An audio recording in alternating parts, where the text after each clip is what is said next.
बोलिए वृंदावन बिहारी लाल की। बड़े ही सौभाग्य की बात है कि हमारे परमादरणीय सम्माननीय हमारे क्षेत्र के गौरव कर्मठ एवं जुझारू जन जन के हृदय में अपना स्थान रखने वाले ऐसे हमारे प्रिय एवं लाडले हमारे ओम प्रकाश शिलवानी विधानसभा क्षेत्र के पूर्व मंत्री एवं वर्तमान विधायक भैया श्री ठाकुर रामपाल सिंह जी राजपूत हमारे ग्राम में आयोजित श्रीमद् भागवत कथामृत में इनका स्वागत है। और साथ में पधारे श्री विधायक जी बड़े भैया माननीय श्री विजय शुक्ला जी जो वर्तमान में मंडल अध्यक्ष का श्री शिलवानी के, इनका भी स्वागत। और साथ में सभी महानुभाव कृष्णकांत जी आचार्य एवं समस्त पदाधिकारी, इनका भी स्वागत है। बोलिए श्रीमद् भागवत महापुराण की। तो मैं निवेदन कर रहा था सभी भक्तजनों से, निवेदन करूं कि हम लोग कथा में श्रीमद् भागवत कथामृत में भगवान को ना भूलने वाली बातें करते हैं। भगवान को भूलें नहीं, भगवान को हमेशा अपने हृदय में बनाए रखना है, हृदय में समाये रखना है प्रभु को। आगे द्वितीय स्कंद को विराम किया है। तृतीय स्कंद में परम आदरणीय श्री विदुर जी का संवाद मैत्रेय जी से हुआ है। पुनः मैत्रेय जी ने भी प्रश्न किया है। इतना सुंदर प्रश्न किया, महाराज मुझे ये बताएं ना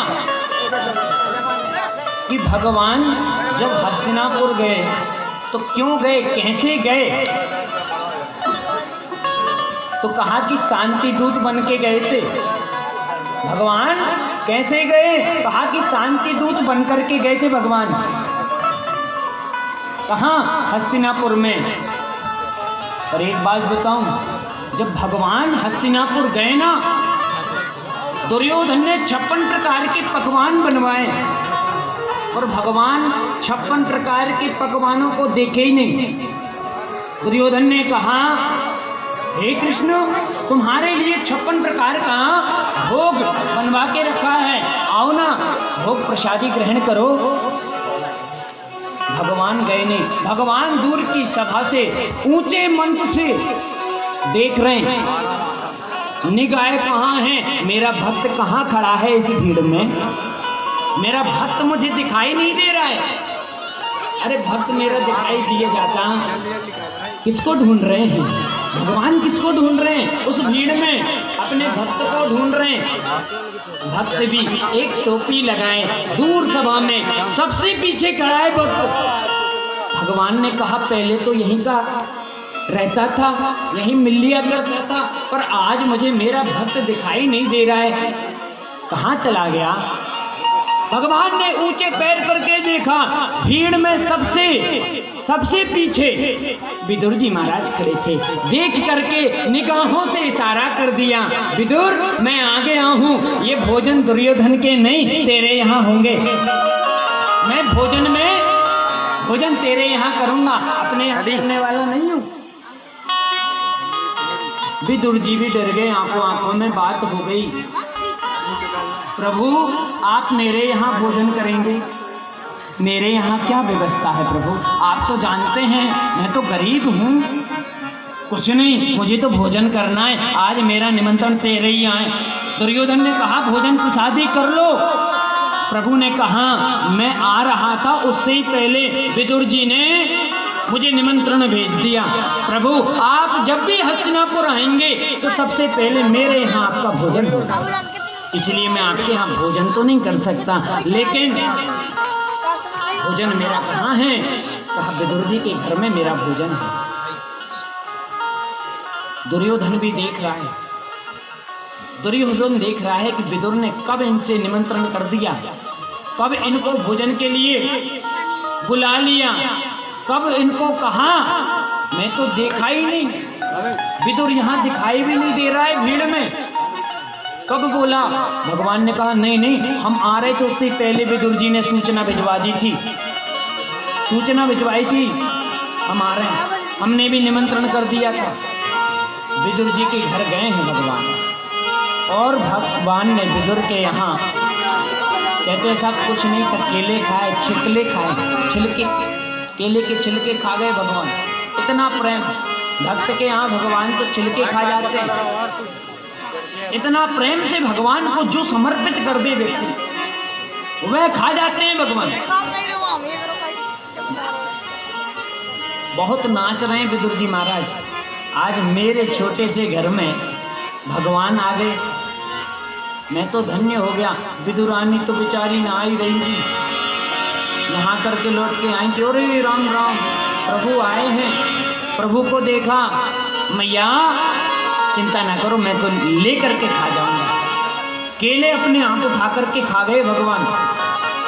विदुरानी ने कहा रुको तो मैं छील दूं, छीलने लगी केले,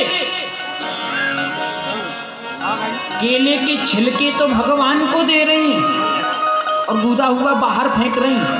भूल गई भगवान समक्ष बैठे, ध्यान नहीं रहा अपना विदुरानी को, विदुरानी केवल देख रही।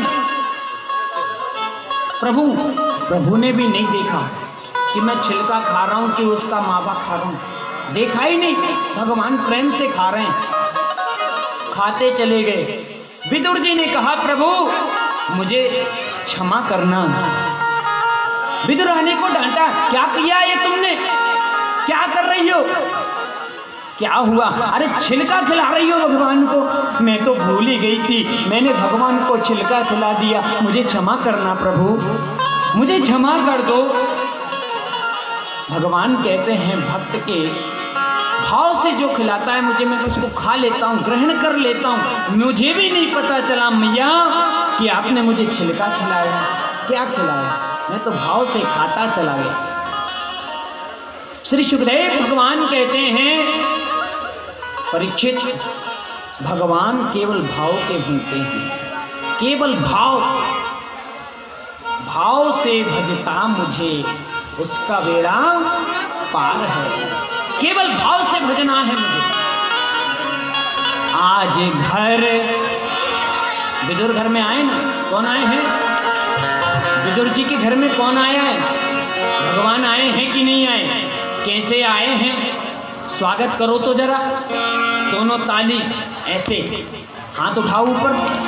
आपको पता है हमारे लाडले, सबके हृदय में स्थान बनाने वाले भैया ठाकुर श्री रामपाल जी राजपूत जी पधारे, तो स्वागत तो करो।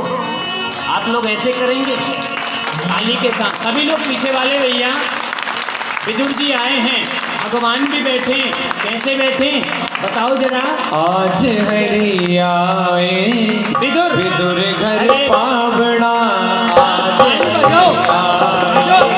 विदुर घर पावड़ा, आज घर पावड़ा, आज हरि आए विदुर घर पावड़ा, आज हरि आए विदुर घर पावड़ा, विदुर घर पावड़ा।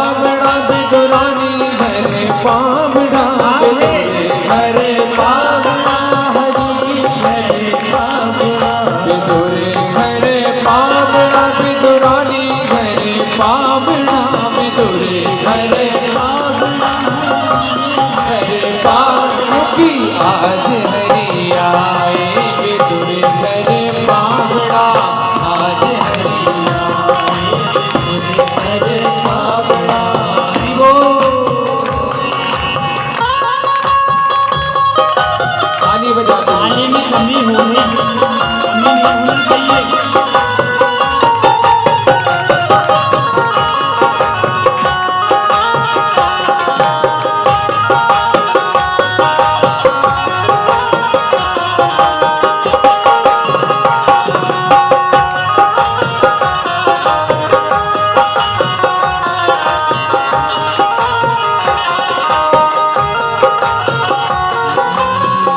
केला बहुत प्रेम से खाए केला बहुत प्रेम से खाए केला बहुत प्रेम से खाए केला बहुत प्रेम से खाए गिरी सब देत गिराए गिरी सब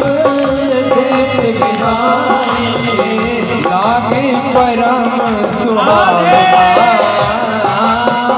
लागे परम सुहावना भैया आज हरि आए विदुर घर पावड़ा आज हरि आए विदुर घर पावड़ा विदुर घर पावड़ा विदुरानी घर पावड़ा विदुर घर विदुरानी घर पावड़ा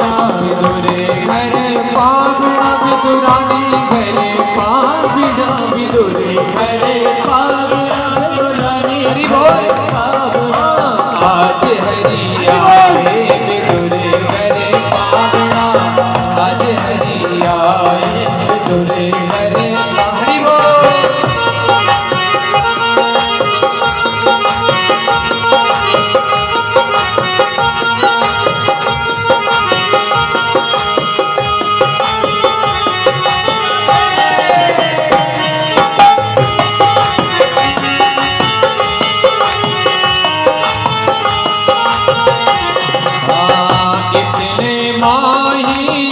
विदुर जी आए विदुर जी आए इतने माही विदुर जी आए इतने आए विदुर जी आए छोटे खारे वचन सुनाए छोटे खारे वचन सुनाए छोटे खारे वचन सुनाए छोटे खारे वचन सुनाए हर की लाज गवावड़ा हर की लाज गवावड़ा आज हरि आए विदुर घर पावड़ा आज हरि आए विदुर घर पावड़ा विदुर घर पावड़ा विदुरानी घर पावड़ा विदुर घर पावड़ा विदुरानी घर पावड़ा विदुर घर पावड़ा विदुरानी घर पावड़ा विदुर घर पावड़ा विदुरानी घर पावड़ा आज हरि आए विदुर घर पावड़ा आज हरि आए विदुर घर पावड़ा आज हरि आए विदुर घर पावड़ा। ये भक्त और भगवान का कैसा मिलन हुआ रे, इतना सुंदर मिलन। भगवान याद कर रहे थे विदुर को, विदुर ने याद किया भगवान को, समागम हो गया। अरे प्यारे भक्तों, आप जब जब याद करोगे भगवान को, तब तब भगवान का समागम होगा। मैं निवेदन करूं, आगे मंगलमयी कथा अग्रसर हुई, कपिल जी के अवतार का वर्णन हुआ।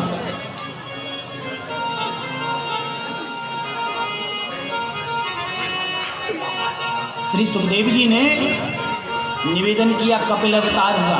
बोलिए कपिल भगवान की जय।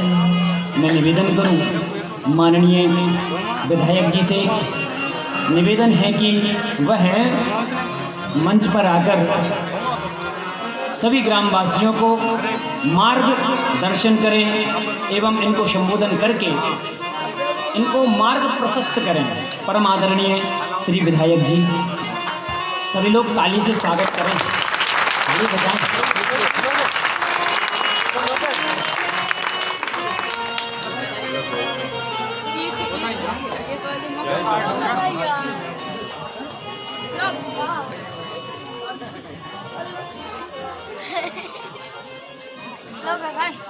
बोलिए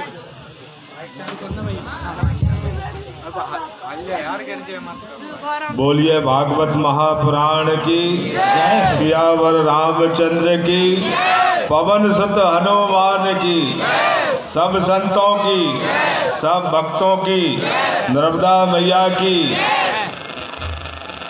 संगीतमय भागवत कथा में उपस्थित मातृशक्ति देवी स्वरूपा हमारे सब बैठी हुई हैं, बुजुर्ग हैं, भक्ति भाव से बैठे हुए साथ मेरे साथ आए हुए सभी अधिकारी पदाधिकारी सभी लोग, पूज्य गुरुदेव के श्रीमुख से श्री पंडित श्री संदीप कृष्ण शास्त्री जी कथावाचक, पूज्य गुरुदेव जो मंच पे पाठ कर रहे हैं, हमारे साथ भी और विद्वजन आए जो बैठे हैं, ये भी प्रवचन करता नीचे बैठे हुए सभी लोग, और सभी को आज इस अवसर पे सबको मैं प्रणाम करता हूँ। और सबसे भगवान श्री राम के दरबार में सर्वाध्यक्ष भगवान श्री राम होते हैं। राम कथा के रसिक तो हनुमान जी इसके प्रमुख रहते हैं। जहाँ कथा होती है हनुमान जी का आसन पहले लग जाता है, बजरंगबली। हम सब सौभाग्यशाली हैं कि अपने जीवन को धन्य कर रहे हैं। कीरतपुर की समिति ने क्योंकि बधाई की पात्र है कि जो धार्मिक आयोजन करके हम सबको कथा श्रवण करा के हमारे जीवन में विशेष पर्व चल रहा है। उधर संगम पे भी हम गए थे प्रयागराज में, वहाँ भी संत महात्मा देव ऋषि सभी का डेरा अभी गंगा मैया के तट पर निवास करते हैं इस माह में। और जहाँ भागवत कथा होती वहाँ भी पूरे देवी देवता आदर्श से वो आ जाते हैं और वो कथा श्रवण करते हैं। उनको हम नहीं देख पाते लेकिन उनको हम देखते हैं। अपने पुरखा भी यहाँ आते हैं, वो भी देखते हैं हमको हमारा बेटे अच्छे काम कर रहे हैं, लेकिन वो हमको देख रहे हैं, हम उनको नहीं देख पा रहे। यही तो है ही सब माया। लेकिन इस शुभ काम में समिति ने जो सब काम कराया उसके लिए समिति बधाई के पात्र है, क्योंकि आज के युग में लड़ाई झगड़े में ज़्यादा खर्च हो रहा है। कोई बात हो जाए, बीमारी में, कोरोना में कितना पूरी दुनिया हिला दी भगवान ने, और भगवान ने सबकी मति ठिकाने लगा दी, बता दिया कि भगवान भी सत्य है। जब आगे भग रहे थे देश, वो पूरे डॉक्टर वाक्टर जितने अमेरिका रूस चीन चले जाओ, आसमान मोड़ रहे थे। वो दिन को रात, रात को दिन बना देते थे, लेकिन उसका इलाज नहीं किया। भगवान ने बता दिया कि भैया धर्म के मार्ग पे चलो, वही जीवन में साथ जाना नहीं कि तुम बेकार है। कितने आगे बढ़ रहे थे, लेकिन अपने देश के प्रधानमंत्री जी ने तत्परता बरती, पूरा लॉकडाउन किया और बचा लिया देश को। ये बहुत बड़ा काम किया। और अब तो वैक्सीन भी आ गई है, दवा भी आ गई देश के अंदर। भारत देश सारे जहां से अच्छा हिंदुस्तान हमारा सोने की चिड़िया था। बीच में अंग्रेज और इन लोगों ने किया आक्रमण किया, हमारे धर्म संस्कृति पर प्रहार किया, हमारी मूर्तियां खंडित करने की कोशिश की, लेकिन जिसने भी कोशिश की वो नष्ट हो गया और देश आगे बढ़ गया। आगे सत्य की विजय हुई और सत्य की जीत हुई। लाखों ऋषि मुनियों ने भगवान श्री राम हमारे राम मंत्र के लिए प्राणों की आहुति दी, तपस्या, भोजन त्याग दिया, अन्न जल त्याग दिया, प्राण त्याग दिए, लाखों लोग बलिदान दिए। हम लोग भी कार सेवा प्रमुख था। मैं अपने जिले में कार सेवा रामशिला लेके गए थे। जब जेल गए थे तो त्यागी संत महात्मा भी गए थे। यहाँ से जा रहे थे तो लोग कह रहे थे क्या मालूम लौट के आएंगे, गोलियां लग जाए। बहुत कष्ट जेल में डाल दिया था। लेकिन आज मैं 8 दिन से निकला हूँ। अयोध्या जी के दर्शन, रामलला के दर्शन पिछली बार गए थे जब टेंट में थे रामलला, लेकिन प्रधानमंत्री और अपने संत जनों ने, संघ प्रमुख सब ने पूजन किया। रामलला का बहुत तेजी से काम मंदिर काम लग गया। भगवान आत्मा प्रसन्न हो जीवन धन्य हो गया, जीवन धन्य हो गया हम सब लोगों का। अपन सब लोगों का जीवन धन्य इसलिए कई पीढ़ियाँ चली गई कि भगवान श्री राम का मंदिर बने, लेकिन हमारा जीवन इसमें धन्य होगा कि हम इसको 2 साल के अंदर मंदिर बन जाएगा, भगवान श्री राम जी का श्री मंदिर बनेगा और हम उसको दर्शन करेंगे। हम उनका दर्शन करके मैं आए, वहाँ देखकर रोमांचित हो गए, आंसू आ गया। भगवान श्री राम का दरबार सजा हुआ था। पहली बार गए थे, पुलिस लगी हुई थी। हमारे साथ एक शास्त्री जी कथा करते हैं, गैरतगंज वाले शास्त्री जी भी गए हुए थे, दुबे जी। अब वो चमीटा रखे दुबे जी, अब रामलला के इधर बुझाने न दे के चाबी भी बाहर करो मोबाइल। तो मैंने वहाँ पुलिस बहुत लगी हुई थी, हमारे साथ अपने उदयपुर वाले गुरु जी थे, शास्त्री जी थे। तो मैंने कहा चमीटा तो गुरु जी का जाएगा, क्या लगे जाएगा, तो ले गए चमीटा, ले गए वो अंदर गुरु जी। चमीटा में पूरा मंत्र लिखे हुए थे, वो दर्शन करके जीवन धन्य किया। और उसमें अब सब लोग, हम लोग सब संत महात्मा और सब लोग लगे कि सबका पैसा 10-10 रुपये गुरुदेव आप ही प्रवचन करते हैं, आपसे प्रार्थना है बहुत बढ़िया कि श्रद्धा निधि सबकी लगे, मेहनत खून पसीने कमाई मंदिर में और अपना जीवन धन्य हो जाएगा, वहाँ पे लग जाएगा पैसा। आदिवासी अंचल में अभी कथा हुई, 10-10 रुपये मेहनत का हमने दिया। अभी प्रवचन बीकलपुर में हम सुन के आए, पूजने अपने डॉक्टर साहब, वहाँ भी लोग लगे हुए हैं। परसों हम गए थे, अपने पूजने ब्रह्मचारी जी उदयपुरा में कथा कर रहा है, बेगमगंज में कथाएं चल रही, सब लोग इस समय पुलकित है।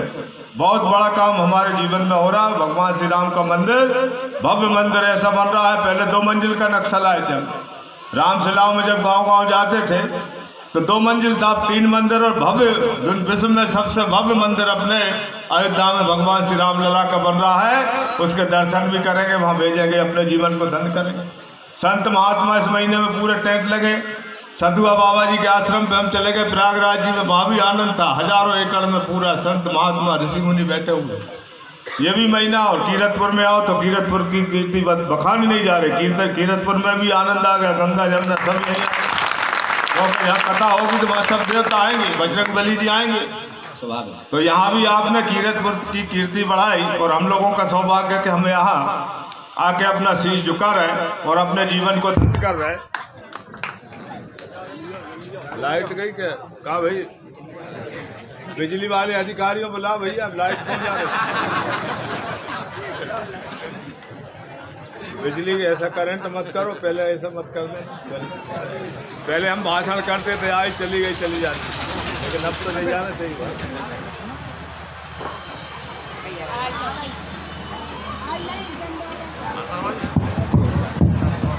ये मातृ शक्ति, ये तो है पूरी साक्षात देवियां हैं, पूरा श्लोकों में लिखा हुआ है। सब देवियों में माँ का स्वरूप है, बात स्वरूप है। इनकी पूजा, कन्या पूजन हम लोग करते हैं। इनके लिए हम लोग राजकाज राम करते हैं। जब मैं पहली बार सामाजिक न्याय मंत्री बना था तो बेटियों का विवाह की योजना देश में पहली बार बनाई, मध्य प्रदेश में। बेटियों की कन्या पूजन हर कार्यक्रम में हम करते हैं। पहले कन्या पूजन होगा, फिर कार्यक्रम होगा। मातृ शक्ति का सम्मान बढ़े। किसानों के लिए, किसान अन्नदाता है, सबको अन्न देने से बड़ा कोई काम नहीं होता। अन्नदाताओं के लिए भी सम्मान निधि, माननीय प्रधानमंत्री जी 6000 दे रहे थे। रामपुरा आने लगी कि नहीं पहले थी भैया, रामपुरा में सम्मान निधि 6000 माननीय मोदी जी भेज रहे थे, 4000 अपने माननीय शिवराज जी भी 4000 दिए। किसानों के लिए कह रहे हैं पक्के मकान गरीब बनाए।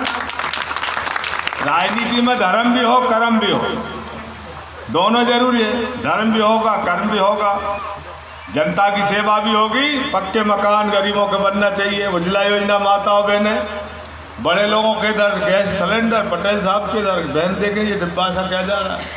गरीब कहता था, हम सांसद थे तो गैस के कूपन हमसे लड़ते थे लोग कि गैस को कूपन दो, मिलते थे। लेकिन योजना चलाई, घर घर उज्ज्वला योजना जा रही। हमारी बेटियाँ भांजियाँ भी बढ़िया बटन दबाए चूल्हे से बना रही हैं। ऐसे सब काम सेवा के कर रहे हैं। अब कुछ लोगों को इसमें तकलीफ जरूर होती है, क्योंकि वो 50 साल में कुछ काम कर नहीं पाए तो उल्टे सीधे उल्टे अफवाहें फैला देते।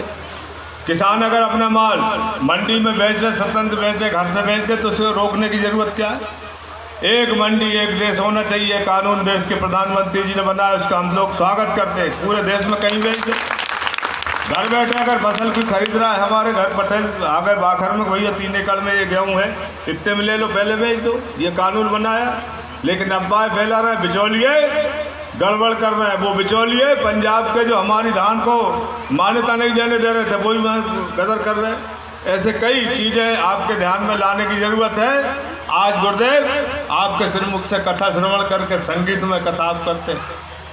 संगीत एक बार भी भगवान राम का नाम एक बार चला जाए ध्यान से सुनना तो जीवन धन्य हो जाएगा। कई गुरु कलयुग में तो भगवान ने विशेष व्यवस्था दी। पहले ऋषि मुनि तपस्या हजारों वर्ष करते थे, प्राण चले जाते थे, भगवान जब भी प्रसन्न नहीं होते थे। लेकिन कलयुग केवल नाम आधारा, नाम श्रवण कर लो जीवन धन्य हो जाएगा। सुमर सुमर भव सुन पाना, वो कल्याण करने का काम, जगत का कल्याण करने का काम आप कर रहे हैं आपके श्रीमुख में। भगवान स्वयं तो कहते नहीं, लेकिन जो लिख गए हैं, जो बता गए, एक एक चीज़ वो सही है और वो अपने जीवन में उतार लिया तो जीवन धन्य हो गया। जीवन का धन्य करने के लिए संत महात्मा प्रवचनकर्ता के रूप में आप भगवान के दूत हैं। उनके उपदेश को हमें सुना के हमारे जीवन को धन्य करके हमारे ज्ञान चक्षु खोलने का काम कर रहे हैं। क्योंकि अहंकार में मानव को सब भूल जाता है, माया जाल में सब भूल जाते हैं। घर की चिंता, परिवार की चिंता, लेकिन जनता की भी चिंता करना चाहिए। पर तो शायद धर्म नहीं भाई, दूसरे के हिस्से बढ़ के कोई धर्म नहीं, और दूसरे को कष्ट पहुंचाने से कोई बड़ा पाप नहीं। लेकिन आजकल तो घर में ही देख लेते हैं, वो सच के गया तो अच्छा, ये बागड़ उसने थोड़ी बढ़ा, इधर और बढ़ा दी, गैल बंद हो गया। गौ माता की हम गौशालाएँ खोल रहे हैं, गांव-गांव में पंचायतों में आयोग भी बना रहे मध्य प्रदेश शासन की तरफ से। गौ की सेवा करना जरूरी है। गौ की सेवा में जो कमी आई थी उसका मूल कारण आपको पता नहीं होगा। हर गांव में 7% भूमि गौचर रहती थी गुरुदेव, लेकिन पुराने मुख्यमंत्री माननीय दिग्विजय सिंह थे, उनने 2% छोड़ी, 5% गायब कर दी। उस वजह से गौओं को गौचर बचे नहीं। अब गौशालाएँ खुलेंगी, गौ सेवा करें। गौ सेवा से बढ़कर कोई सेवा नहीं है। गौ माता की जय करके गौ सेवा करें, गौ को घास खिलाएं, अपने जीवन को धन्य करें। और बाकी समिति को और संत महात्मा जो बैठे इनको भी प्रणाम करने का सौभाग्य मिला। हम परिचय पूरा प्राप्त कर लेंगे। आपने अच्छे पाठ किए हैं, रामचरितमानस पाठ ही करते हैं आप, भागवत महापुराण। सबको प्रणाम करते हुए समिति को और मेरे साथ आए हुए साथियों को, आज अधिकारी पदाधिकारी सब लोगों को मैं इस अवसर पे बधाई और धन्यवाद देता हूँ। आपने महान कार्यक्रम करा, ये महायज्ञ है, और इस यज्ञ में इससे बढ़कर कोई यज्ञ नहीं है। राम नाम और उनका स्मरण करना। आज केवट बलिया में भी एक कार्यक्रम है, सीताराम की बरसी है, वर्षगांठ है, उसमें भी पहुंचना है अपने को। अभी 2-3 गांव का और दौरा है। चूँकि आए हैं तो हम लोग राजनीतिक क्षेत्र में जुड़े हैं, कोई दरखास्त देना हो, कोई बात करना हो तो अलग हम बैठ जाएंगे। क्योंकि आप ज़्यादा जा नहीं पाते, मैं भी नहीं आ पाता, कोरोना ने बहुत दूरी बना दी थी, इसलिए अब दूरी दूर करने के लिए मैं निकला हूँ। तो सब लोगों से अलग मिलूँगा भी, आप सब लोग मिल भी सकते हैं, बैठूँगा मैं यहाँ। आप सबको प्रणाम है। बोलिए भागवत महापुराण की।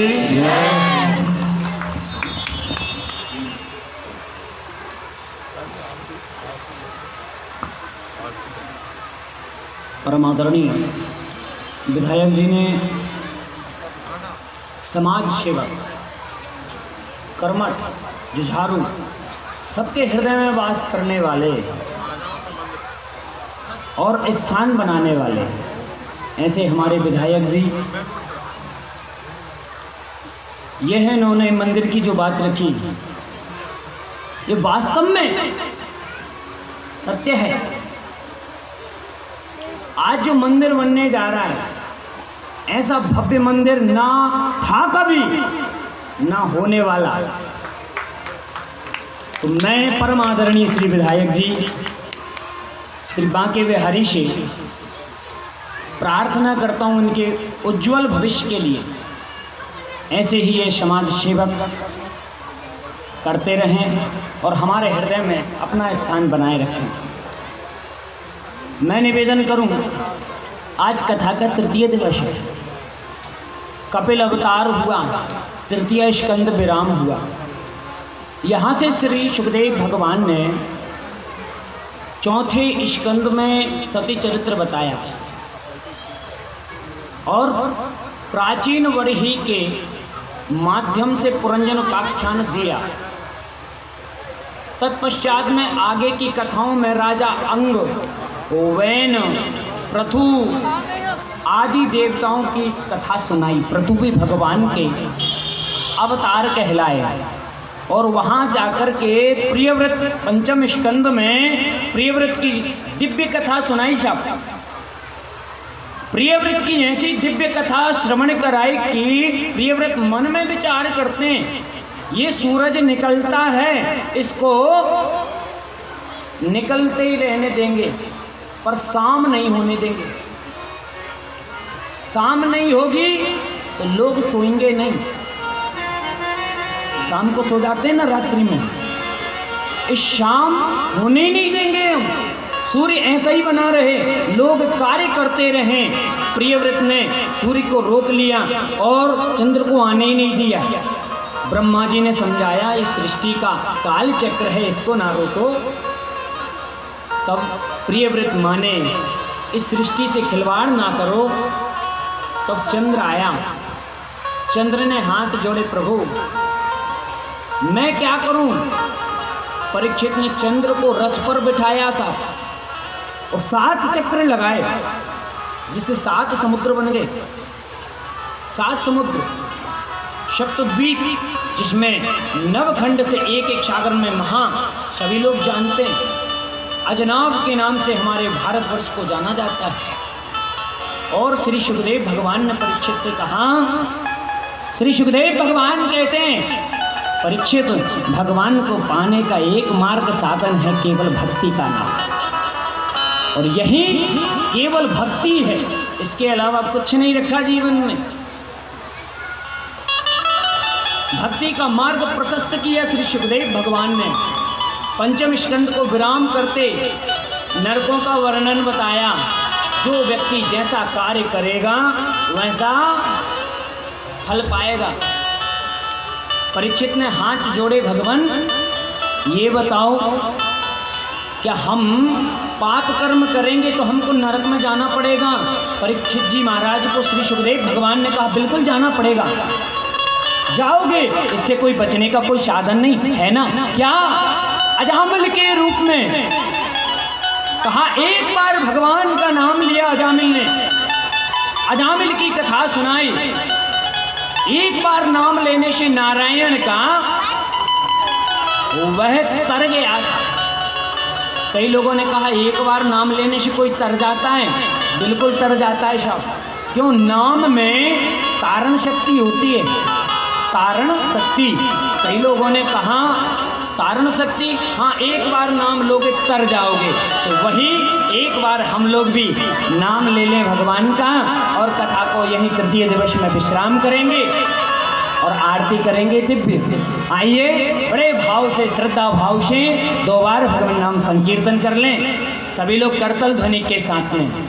हे गोपाल राधे कृष्ण गोविंद गोविंद, हे गोपाल राधा कृष्ण गोविंद गोविंद, हे गोपाल राधा कृष्ण गोविंद गोविंद, गोपाल राधा कृष्ण गोविंद गोविंद, कृष्ण गोविंद गोविंद राधे गोविंद गोविंद, कृष्ण गोविंद गोविंद राधे गोविंद गोविंद, कृष्ण गोविंद गोविंद राधे गोविंद गोविंद, कृष्ण गोविंद गोविंद राधे गोविंद गोविंद, गोपाल राधा कृष्ण गोविंद गोविंद, ताली बजाते हुए गोविंद गोविंद, कृष्ण गोविंद गोविंद, कृष्ण गोविंद गोविंद, कृष्ण गोविंद गोविंद, कृष्ण गोविंद गोविंद, राधे गोविंद गोविंद, राधे गोविंद गोविंद, राधे गोविंद गोविंद, राधे गोविंद गोविंद, गोपाल राधा कृष्ण गोविंद गोविंद, गोपाल राधा कृष्ण गोविंद गोविंद, कृष्ण गोविंद गोविंद, कृष्ण गोविंद गोपाल। तृतीय दिवस की मंगलमयी कथा हम सभी भक्तजन यहीं विराम करेंगे और सभी भक्तों से निवेदन करेंगे कि अपने अपने स्थान पर दिव्य खड़े होकर के यह श्रीमद् भागवत की मंगलमयी तृतीय दिवस